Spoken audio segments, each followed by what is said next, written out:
Bismillahirrahmanirrahim. Assalamualaikum warahmatullahi wabarakatuh. Nama saya Aja Salamah Haji Tengah. Saya makan Nutrika sudah 1 tahun. Sebetulnya saya mencari produk yang boleh sebab saya ada masalah kencing manis, kolesterol dan tinggi darah.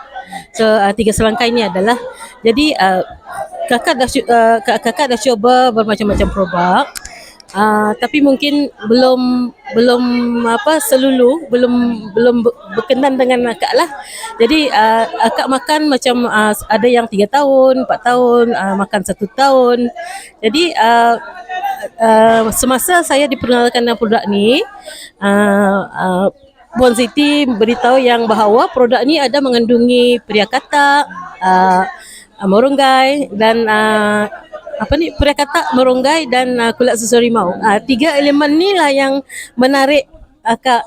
Kenapa akak makan tu? Sebab akak tahu Pria Katak kalau makan mentah tu tak sedap lah. Kalau Moronggai tu kita takut juga kalau lebih makan boleh membahayakan kan. Jadi dalam kandungan Nutrika ni dia mereka sudah menyimbangkan permakanan tu kan. Jadi saya cobalah.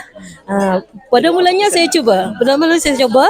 Lepas tu semasa akak cek kakak punya kolesterol dah normal. Lepas tu dalam 3 bulan macam tu, sebab akak dah berumur kan, jadi mungkin kesannya lama sikit lah. Jadi gula daripada 18 ke sekarang dah 7. Masya Allah. Jadi saya yakin dengan produk tu kan, sebab kandungan yang 18 elemen tu dan 3 teknologi tu yang memberi kepercayaan pada akak bahawa akak akan sihat lah, insya-Allah. InsyaAllah itulah. Dengan izin Allah ya.